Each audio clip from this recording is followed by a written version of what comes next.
welcome to Political Science 2041. My name is Professor Tyler Rhodes. I'm the instructor for American National Government for the Florida Public College System here at Lake Sumter's campus. In this course, we aim to cover a variety of topics related to our American governmental system. We look at the foundational elements of our political and governmental system. We look at the inputs on that system, such as the American media, political parties, special interest groups, etc. We look at the institutions themselves, from the legislative branch, the executive branch, judicial branch, and the American bureaucracy. And we look at the outputs, what is created by this system in terms of domestic and foreign policy. Each module unit, there are 4, will include one of these videos that simply summarizes and examines the overall content of the unit. Since this is a hybrid duality, we will not meet every day, and a lot of your work will be focused remotely online. This first video examines some of the introductory information for the course and Unit 1. So let's begin. As you access your Canvas course shell, it would benefit you to not only examine the concourse syllabus and the course outline to be familiar with Political Science 2041, but also to review your course modules, beginning with the Start Here Introduction module. There you will find a variety of introductory information, access to academic support and college resources, information related to the Florida Civic Literacy exam, which you take in combination with this course. If you've already taken it, that's great. If not, there's information there to help you prepare for that and access the Canvas course shell related to that exam prep. You will also see your course expectations and acknowledgement form. You are expected to read that and answer that before beginning the course. And then you will move on to Post 1, this introductory discussion where you introduce yourself to the group. Again, if you have any questions about how to start engaging with the course and the Canvas course shell, please let me know. We begin with Unit 1. This is Module 1, Unit 1, focusing on political foundations.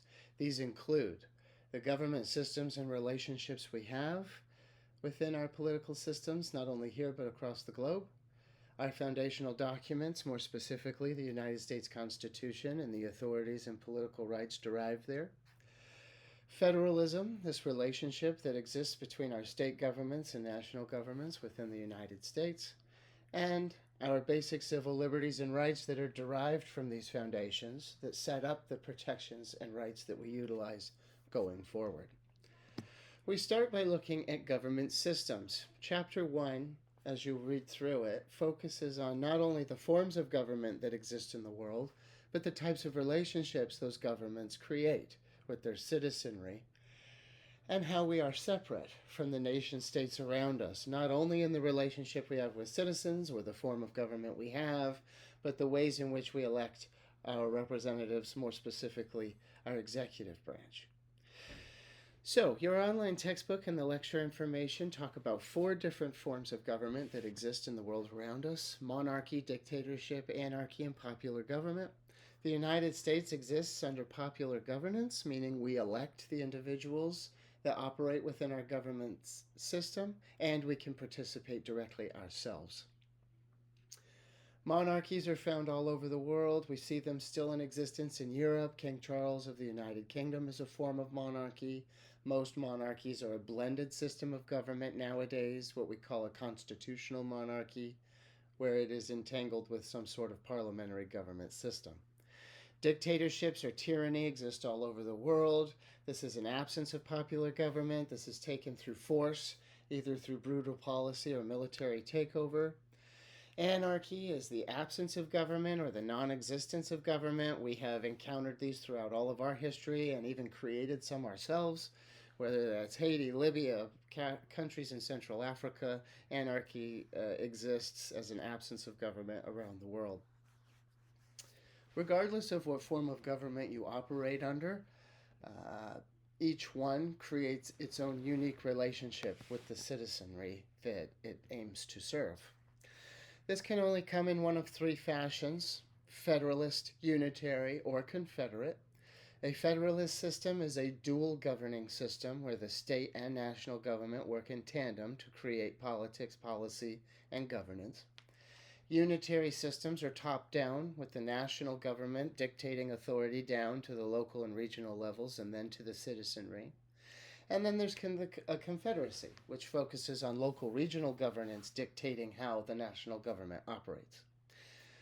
There are two forms of executive elections in the world that also help separate us.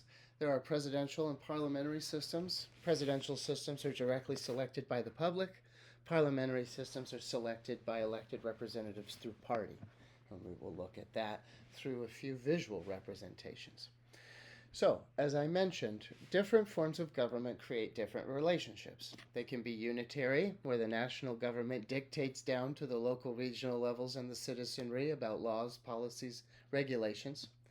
We have confederate governments, or a confederacy, in which the population is dictated to by their local, regional, or state government, and those state governments create the platform in which the national government may operate under. The European Union is a great example of a confederacy. And then there are federal governments. The example of the United States, we operate under a dual form relationship of governance. You can picture the middle graphic there being the federal government based in our nation's capital, Washington, D.C., while each of these side graphics could be represented by any individual state government, Florida, California, Texas, New York, and so on. Our presidential system in the United States is unique in that the population at large selects the president in the very same way that we select our other elected officials by popular vote. Although the presidential system is organized quite uniquely through the electoral college system, we do have a direct access in selecting who that individual is, in contrast with a parliamentary system in which the citizenry elect representatives within their legislative body based on party, and the largest, most powerful party will then select the individual to sit within the executive branch.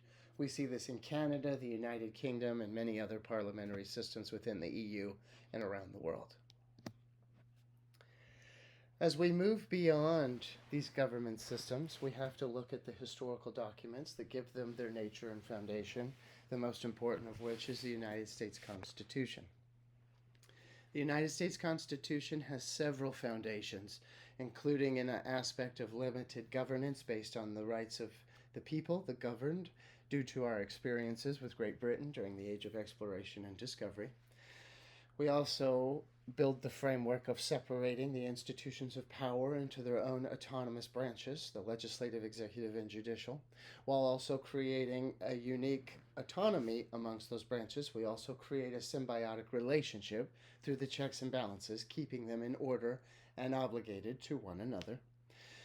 We institute foundations of judicial review in which we are able to re-examine our laws as our society modernizes in complexity and challenge.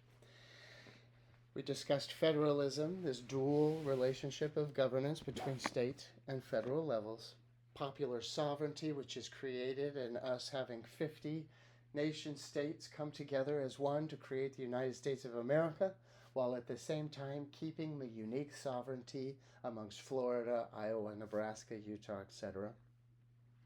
And of course it concludes with the 27 amendments that have been added to this document over time, from its beginning ratification in 1781 to the 27th Amendment passing in 1992. And we will examine those together in the next video.